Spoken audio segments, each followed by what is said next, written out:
Ohayou gozaimasu. It's breakfast time and time to cook some corned beef. This is the box from Costco. This has 6 of this oxen palm corned beef.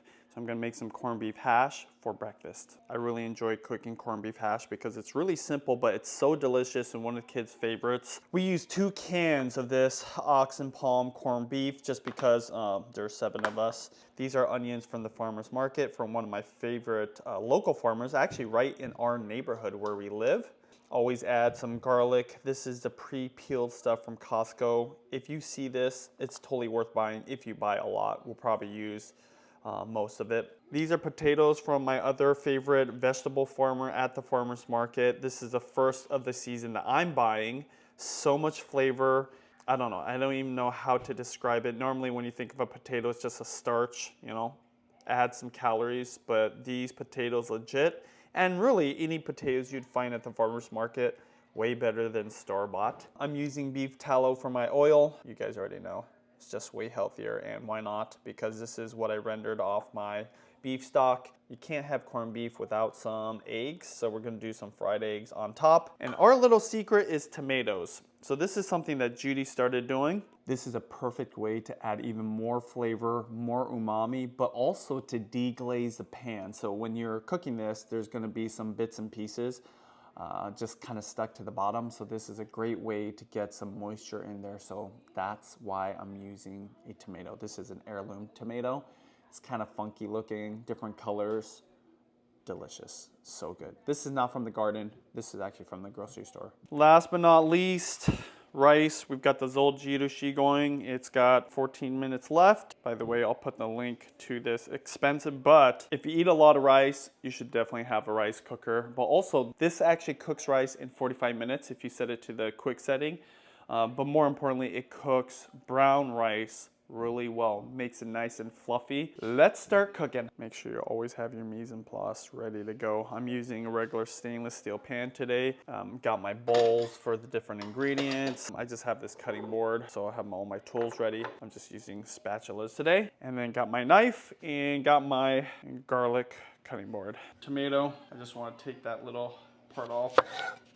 The only downside with heirloom tomatoes is they are really soft, and when you buy them at the grocery store, they don't last very long, which, you know, you don't really expect tomatoes to last long, but if you're used to buying this stuff that you've had at the grocery store forever, you might be surprised with how short the life is of an heirloom tomato. It's really a much more natural version of it, so just be warned.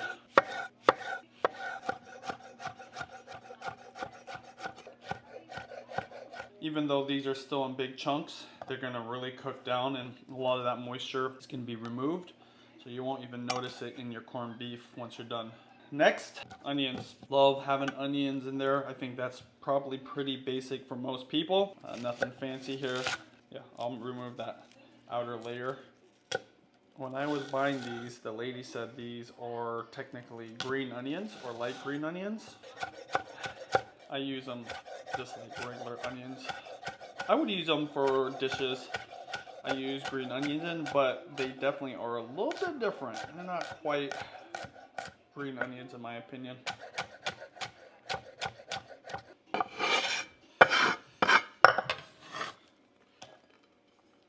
For the potatoes, I like to cut them small for 2 reasons. One, it's easy to cook, and it's easier for the kids to eat. I do keep the skin on. I'm not sure if it's healthier, but I like the texture. These are gonna be cut pretty small. Not a big deal. Sure. Okay. Well, can she not borrow it? Whenever I cut potatoes, and I'm not going to cook them right away, I do put them into water.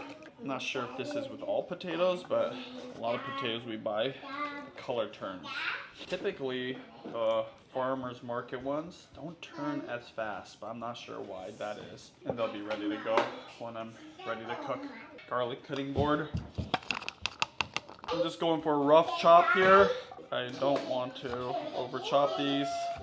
I don't want them to burn. Honey, when you cook your garlic for corned beef, do you get them brown or not brown? Just sweat them. I mean, barely. Like, I don't even wait for it to get brown. Do you mince it or do you chop it like this? Mince.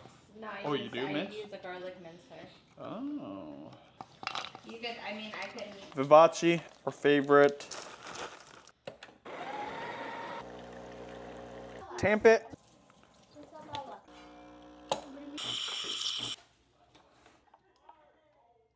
Woo! Okay, back to cooking. And of course, because we have such a big family, 2 cans, which is kind of crazy. I remember looking at 1 can right before I was cooking, thinking, that's not enough for us. Yeah. Bam! I have my ingredients in the order that I'm gonna cook them. Garlic, onions, potatoes, tomatoes, corned beef. Honey, is this the right order? That's a lot of tomatoes, but yes. High heat, this is already warm. I've been heating it up for a while. Beef tallow, try to use beef tallow or some kind of animal fat as often as possible. Garlic first. All I'm trying to do here is get some of that flavor out of the garlic, not get it browned yet. It probably will brown a little bit later. Onions, heat is on high right now. So as the pan is coming up to temp, I'm just sweating these onions along with the garlic. But very quickly here, I will be adding the potatoes. I have not added any salt. Try to drain off some of that water, but a little bit of steam won't hurt. It's gonna help cook the potatoes up. Judy said when she's cooking these potatoes for corned beef, she likes to make them even smaller than this, which I kind of agree with, especially for the little ones, but I'm just gonna go with it today. Plenty of potatoes. A little bit of salt here, pepper. Growing up, I ate corned beef hash, and my mom would buy this stuff in a can. So the corned beef already came with the potatoes, which I thought was a totally normal thing until I got older and I had corned beef hash at a restaurant, and then I saw people cooking it on TV, and I thought, oh wow, so corned beef hash in a can with the potatoes already all cooked, and in those cans the potatoes are super small. That is just a convenience thing. That is not normal. But let me know in the comments, have you guys ever had the corned beef hash where the potatoes are already inside the can? Because I thought that was the only way you ate it. I didn't know that corned beef just came on its own. So to help the potatoes cook a little bit, I am just gonna cover it. That's gonna help cook it through because you want to make sure it's nice and soft, but not too soft. Oh my gosh, so good. If you want to know how to use that machine or start making lattes at home, I have a video. I'll link it up in the end. Gotta have good beans though, and fresh ones. Woo! You definitely don't want to overcook your potatoes because you want them to be able to hold together. But I do like to get a little bit of color on there. Still on high heat, but I'm gonna turn it to medium high. So I'm gonna test the potato. Yes, just one lonely potato. Still a little firm.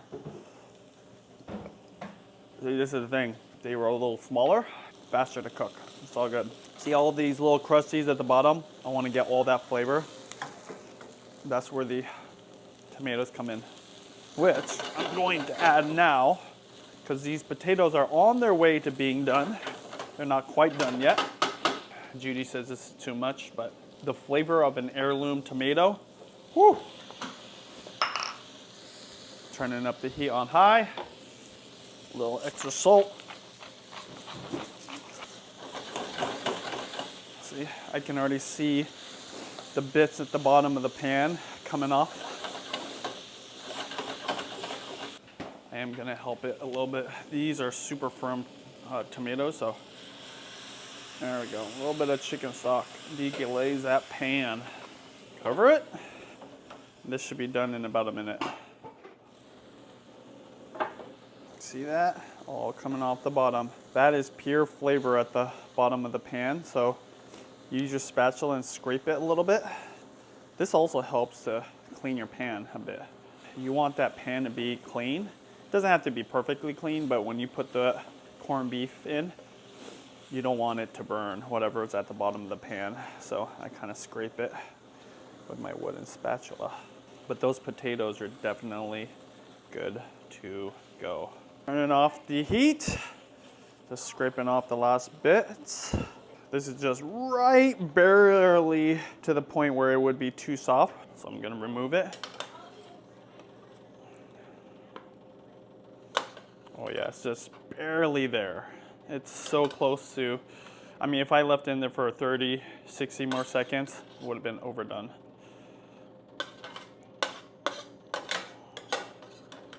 Whew. It's already smelling good.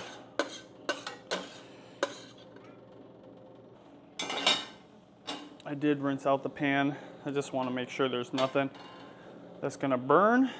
Time to cook the corned beef. Plenty of beef tallow. There's been a lot of research done on animal fats. I know there's probably contrasting research, but animal fat's way better for you than vegetable oils or other oils. We still use other oils too, but the other nice thing is high smoke point, so you can deep fry with it, and it just tastes better. By the way, high heat now.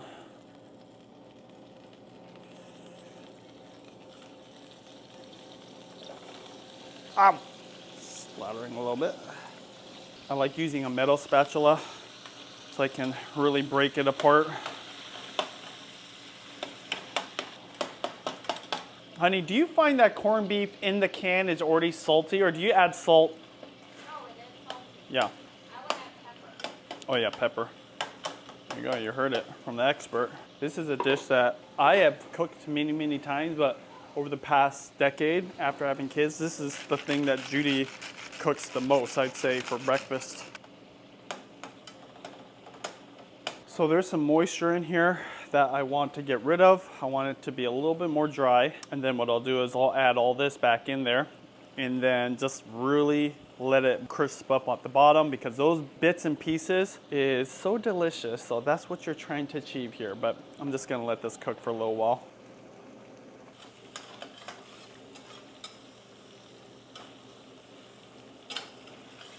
By the way, when you're cooking this, if this is new to you, yeah, there's these little weird bits and pieces. My suggestion, if you have kids, go ahead and remove it. Sometimes I just eat it, it's not a big deal, but this is canned meat, okay? You're gonna find stuff, okay? That's all I'll say. You're gonna find stuff. There we go. It's happening now.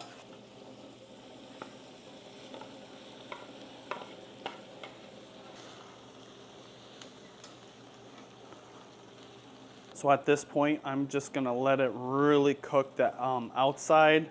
The bottom is gonna create a crust. That's all additional flavor, but this is good to go. You could serve it like this if you prefer it a little more softer. I want it a little bit more dry, so we're just gonna let it go. I'm not gonna stir too much though, because I don't wanna break apart the potatoes, which are perfectly soft right now. Can I grab it? Yeah, go ahead, grab it. Be careful, it's very, very hot, okay?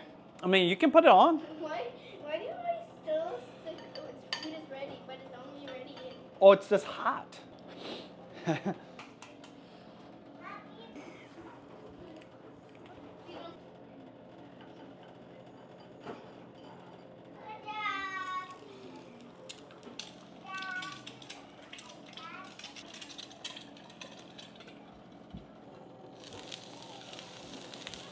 Bam! Fried eggs. Thank you. Thank you. Thank you. Okay, on a scale of 1 to 10, how is it? 8 because you added an egg. If it didn't have the egg, what would it be? No. 6? It's a 6 for you? So what's your critique of it? I think the egg makes it better. Okay, so if the egg wasn't there, what would it be? I think the egg makes it good. They're not fans of the egg. I like, I'll take it though. I don't even like corned beef that much, so it's like an 8. But the egg makes it better. So with the egg, what is it for you? An 8.